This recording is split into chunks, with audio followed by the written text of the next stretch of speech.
Assalamu alaikum. Welcome to my YouTube channel Knowledge for Students. Students, today we are starting class number 25. और आज की class में हमने जो टेंसेस की पहली ब्रांच पढ़ी थी इंडेफिनेट, उसको आपस में कंपेयर करेंगे कि पास्ट इंडेफिनेट, प्रेजेंट इंडेफिनेट और फ्यूचर इंडेफिनेट में क्या डिफरेंस है। क्लास शुरू करने से पहले अगर अभी तक आप लोगों ने मेरे चैनल को सब्सक्राइब नहीं किया तो प्लीज़ सब्सक्राइब के बटन पर क्लिक कर दें। अगर आपको मेरी वीडियोस पसंद आ रही हैं और अगर आप इनसे कुछ सीख रहे हैं तो प्लीज़ लाइक एंड शेयर के बटन पर क्लिक कीजिए। और अगर आपको कोई भी मसला हो रहा है, कोई परेशानी हो रही है, तो आप लोग कमेंट्स बॉक्स में जाके कमेंट्स कर सकते हैं।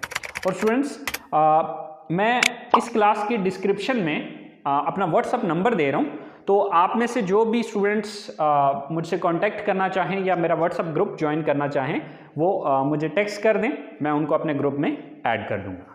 तो चलें गाइस, स्टार्ट करते हैं हमारी आज की क्लास। स्टूडेंट्स, आज की क्लास में हम इंडेफिनेट टेंस जो हमने टेंसेस की पहली ब्रांच डिस्कस की थी, जिसमें हमने प्रेजेंट इंडेफिनेट, पास्ट इंडेफिनेट और फ्यूचर इंडेफिनेट को डिस्कस किया था पिछली 3 क्लासेस में। तो आज की क्लास में हम इन तीनों का पास्ट इंडेफिनेट, प्रेजेंट इंडेफिनेट और फ्यूचर इंडेफिनेट, इन तीनों का डिफरेंस देखेंगे कि इन तीनों सेंटेंसेस के अंदर किस तरह का डिफरेंस आता है। ओके, बहुत सिंपल सा एक फार्मूला बता रहा हूं, अपने दिमाग में वो फार्मूला बिठा लें। अगर आप वो फार्मूला अपने जहन में रखते हैं तो आप सिर्फ अगर प्रेजेंट टेंस के बारे में जानते हैं तो उसका पास्ट या उसका फ्यूचर बनाना आपके लिए कोई भी प्रॉब्लम नहीं है। अब वो फार्मूला क्या है? सिंपल सी 3 बातें। प्रेजेंट में हम फर्स्ट फॉर्म यूज करते हैं, पास्ट में हम सेकंड फॉर्म यूज करते हैं और फ्यूचर में हम फर्स्ट फॉर्म के साथ विल या शैल का इस्तेमाल करते हैं। बस ये एक बात जहन में रखिएगा। आप इस बात को अगर आप जहन में रखते हैं तो प्रेजेंट टेंस से आगे आप उसका पास्ट या फिर आगे उसका फ्यूचर आसानी के साथ बना सकते हैं। ठीक है, एक दफा फिर से रिपीट कर रहा हूं। प्रेजेंट में हम यूज करते हैं फर्स्ट फॉर्म, पास्ट में हम यूज करते हैं सेकंड फॉर्म और फ्यूचर में हम यूज करते हैं फर्स्ट फॉर्म से पहले विल या शैल।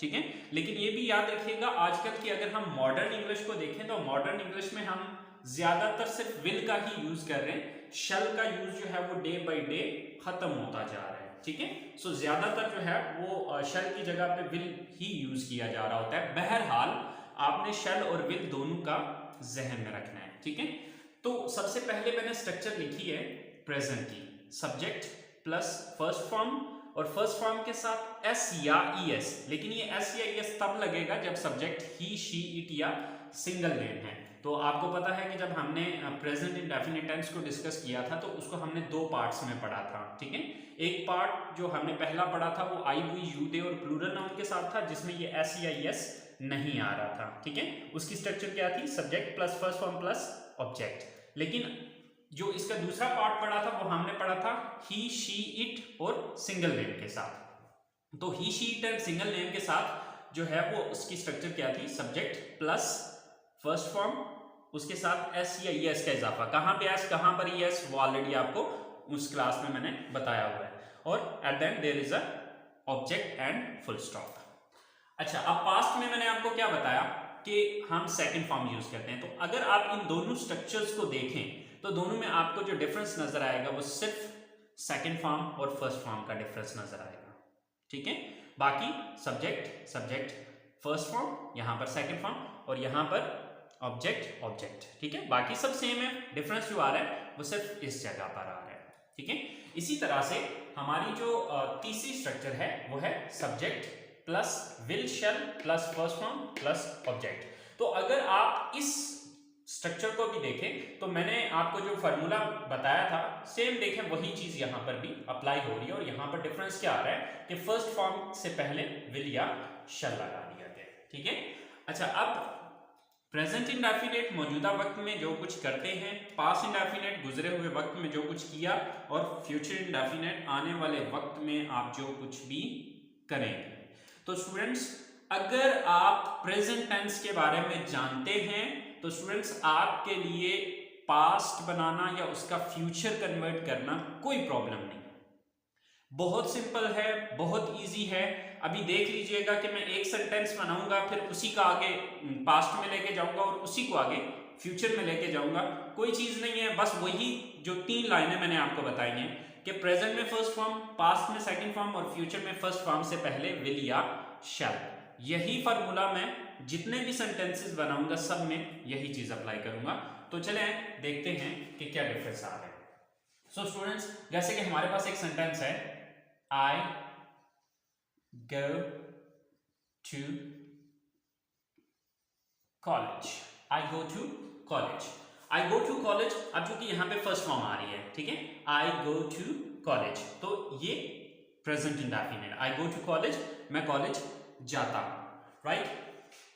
अब अगर मैं इसको पास्ट में कन्वर्ट करना चाहता हूं तो मैंने क्या करना है, मैंने क्या बताया कि पास्ट में हम सेकंड फॉर्म यूज करेंगे।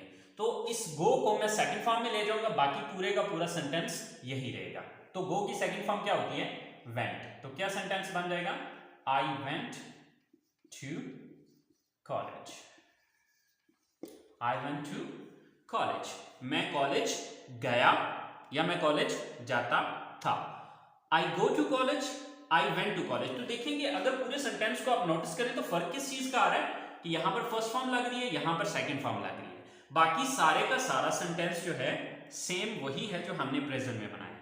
अच्छा, फ्यूचर के बारे में क्या है कि अगर मैं इसी बात को कि मैं कॉलेज जाऊंगा, अगर मैं इसी बात को फ्यूचर में लेके जाना चाह रहा हूं तो आपको पता है कि फर्स्ट फॉर्म से पहले शैल या विल।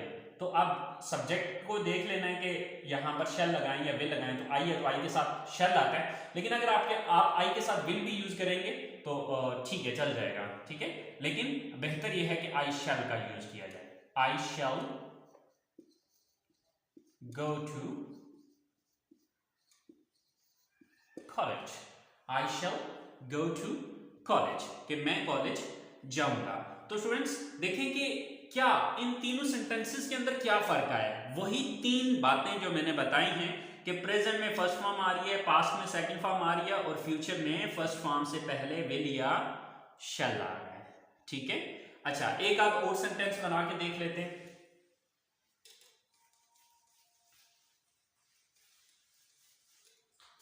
जैसे कि देखें, she works here, she works here। अब वर्क था तो इसके साथ एस या एस, वजह क्या है कि यहां पर सब्जेक्ट ही, शी, इट या सिंगल नेम में से कोई एक है, ठीक है। तो यहाँ पे शी था तो इसलिए मुझे यहां पर एस लगाना पड़ा। अगर आई को यू दे गया प्लूरल नाउन में से होता तो सिंपल मैं वर्क लिखता, एस या एस का इजाफा नहीं करता, ठीक है। So she works here. अब इसी बात को मैं पास्ट में लेके जाना चाह रहा हूं, ठीक है। तो अब पास्ट में कन्वर्ट करने के लिए क्या करूंगा, शी वर्कड। अब क्या है, वर्क की सेकंड फॉर्म लगाऊंगा क्योंकि पास्ट में हम सेकंड फॉर्म यूज करते हैं। So she worked here, she worked here. वो यहां काम करती थी या उसने यहां काम किया। और यही बात अगर आप फ्यूचर में लेके जाना चाह रहे हैं तो क्या करेंगे, she will work here, she will work here, वो यहां काम करेगी, she will work here, वो यहां काम करेगी। सो आई होप सो स्टूडेंट्स आपको ये डिफरेंस समझ में आ गया होगा कि प्रेजेंट में फर्स्ट फॉर्म, पास्ट में सेकंड फॉर्म और फ्यूचर में फर्स्ट फॉर्म से पहले will या shall, ठीक है। तो अब डिफरेंस आपके सामने है कि वही 3 बातें अगर आप जहन में रखें तो पास्ट इंडेफिनिट, प्रेजेंट इंडेफिनिट और फ्यूचर इंडेफिनिट टेंस आपके लिए कोई प्रॉब्लम नहीं है, ठीक है। तो अब इसके नेगेटिव्स जरा बना के देख लेते हैं। स्टूडेंट्स, इंडेफिनिट टेंस के जब हम नेगेटिव्स बनाते हैं तो प्रेजेंट की स्ट्रक्चर क्या है, सब्जेक्ट प्लस डू या डज। अब डू कहां पे लगेगा, डज कहां पर लगेगा, ये चीज प्रेजेंट इंडेफिनिट टेंस को पढ़ते हुए मैंने एक्सप्लेन की थी, लेकिन फिर एक दफा बता देता हूं कि देखें पहले हम एस या एस का इजाफा इस जगह पर कर रहे थे, ठीक है। और अब यहां पर हम इजाफा डू के साथ करके उसको डज बना रहे हैं, ठीक है। तो जब ऑलरेडी एस या एस यहां पर लग चुका है तो फिर यहां से खत्म हो चुका है, ठीक है। सो डू नॉट या फिर डज नॉट, अब डू कहां पे लगेगा, आई वी यू दे या प्लूरल नाउन होगा तो उसके साथ डू नॉट आएगा, और अगर सब्जेक्ट ही शी इट या सिंगल नेम में से होगा तो फिर डज नॉट आएगा, ठीक है, plus first form plus object.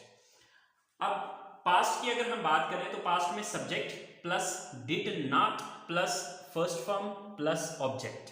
अच्छा, अब आप यहां पर एक चीज सोच रहे होंगे कि सर आपने तो कहा था कि पास्ट में हम सेकंड फॉर्म यूज करते हैं, तो यहां पर तो फर्स्ट फॉर्म आ रही है।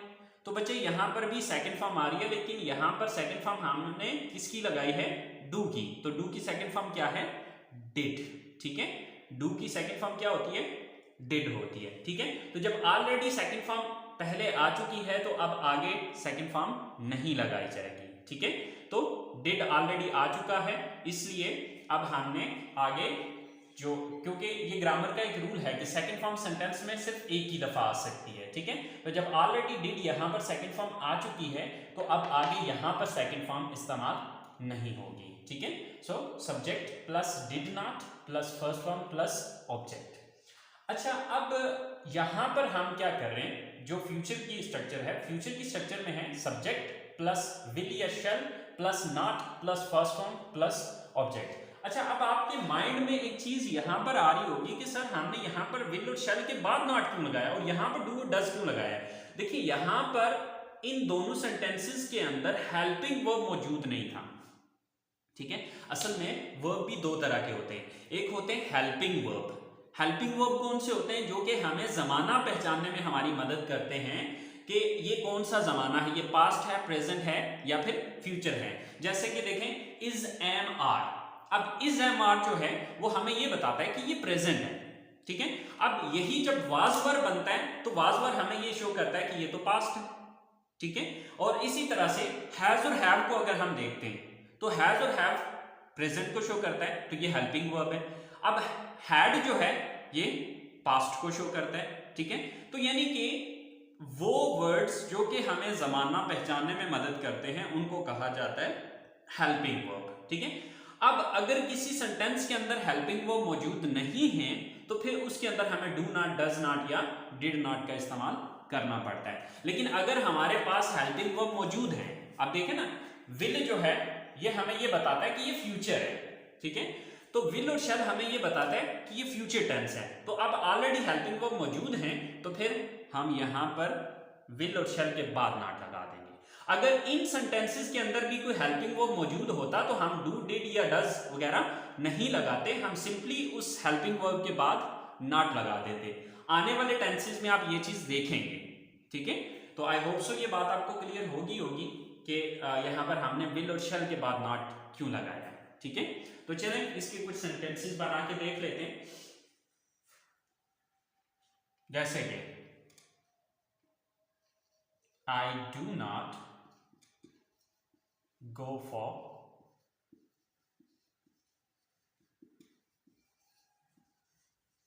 morning walk। I do not go for morning walk, कि मैं मॉर्निंग वॉक के लिए नहीं जाता हूं। आप इसको पास्ट में लेके जाना है तो डू की सेकंड फॉर्म यहां पे लगा दें, डू की सेकंड फॉर्म है did. I did not go for morning walk। I did not go for morning walk, कि मैं मॉर्निंग वॉक के लिए नहीं जाता था या नहीं गया, राइट। और अगर मैं इसी को फ्यूचर में लेके जाना चाहता हूं, I will not go for morning walk। I will not go, sorry, I will not, आप इसकी जगह शेल लगाएं क्योंकि हकीकत में तो शेल ही आता है, लेकिन मॉडर्न इंग्लिश में शेल का यूज बहुत कम हो रहा है तो शेल की जगह आप विल लगा सकते हैं, ठीक है। So I will not go for morning walk या I shall not go for morning walk, मैं मॉर्निंग वॉक के लिए नहीं जाऊंगा, ठीक है। तो स्टूडेंट्स, अगर आप यहां पर डिफरेंस देखें तो सिर्फ इस चीज का, ठीक है। तो वही चीज है कि फर्स्ट फॉर्म है, ये उसकी सेकंड फॉर्म है, और यहां पर शैल या विल फर्स्ट फॉर्म के साथ, सिंपल। ठीक है, अच्छा अब हम इसके इंट्रोगेटिव सेंटेंसेस को देख लेते हैं। सो स्टूडेंट्स, इंट्रोगेटिव सेंटेंसेस भी कोई प्रॉब्लम नहीं है, कोई मुश्किल नहीं है, बहुत सिंपल और बहुत इजी है।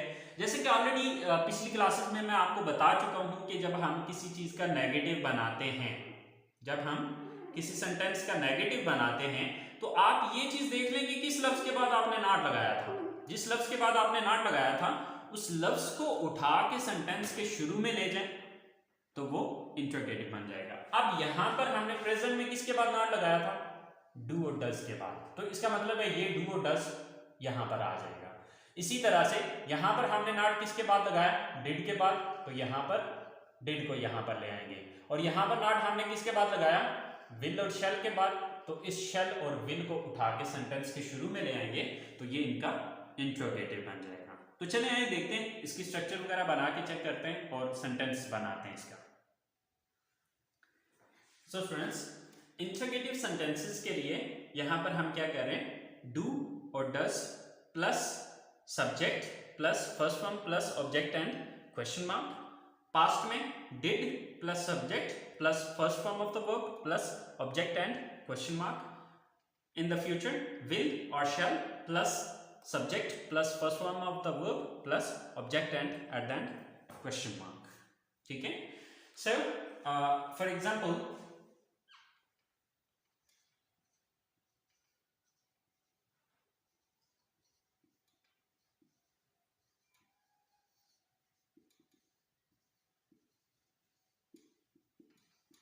do you watch English movies? Do you watch English movies? क्या आप इंग्लिश मूवीज देखते हैं? अब अगर हम इसको पास्ट में कन्वर्ट करना चाहते हैं तो डू की सेकंड फॉर्म लगा दें यहां पे, did. Did you watch English movie? क्या आप इंग्लिश मूवीज देखते थे या क्या आपने इंग्लिश मूवीज देखी? और अगर हम इसको फ्यूचर में लेके जाना चाहते हैं, will you watch English movies? Sir ये क्या हो गया? क्या आप इंग्लिश मूवीज देखेंगे? सो स्टूडेंट्स, ये हमारा पूरा इंडेफिनेट टेंस है। अब इंडेफिनेट ब्रांच के अंदर आपको सिर्फ एक फार्मूला बताया, वो 3 लाइनें। ठीक है, फार्मूला क्या है? प्रेजेंट में फर्स्ट फॉर्म, पास्ट में सेकंड फॉर्म और फ्यूचर में फर्स्ट फॉर्म के साथ विल या शैल। ठीक है, अब इस फार्मूले को अगर आप जहन में रखेंगे तो इंशाल्लाह आने वाली जो 3 नेक्स्ट ब्रांचेज हैं उसमें आप देखेंगे कि वहां पर भी हम सेम यही फार्मूला अप्लाई कर रहे हैं। ठीक है, लेकिन आगे हम बात करेंगे इंशाल्लाह, आगे नेक्स्ट आने वाले टेंसेस को भी देखेंगे और उसमें क्या डिफरेंस क्या आएगा, वो आपको डिफरेंस जो है वो मैं ब्रांच को कंप्लीट करने के बाद आपको समझाऊंगा। और स्टूडेंट्स, यहाँ पर ये बात अपने दिमाग में बिठा लीजिए कि इंडेफिनेट ब्रांच जो है ये टेंसेस की 4 ब्रांचों में से सबसे इंपॉर्टेंट ब्रांच है। ठीक है, जो सबसे ज्यादा यूज की जाती है, जिसका राइटिंग में, स्पीकिंग में, यानी कि सबसे ज्यादा यूज जो है वो इसका होता है, इंडेफिनेट ब्रांच का। चाहे वो पास्ट इंडेफिनेट है, चाहे वो प्रेजेंट इंडेफिनेट है, चाहे वो फ्यूचर इंडेफिनेट है। इंडेफिनेट की ये तीनों ब्रांचेस बहुत इंपॉर्टेंट है और बहुत ज्यादा यूज होने वाली है और बहुत सिंपल है।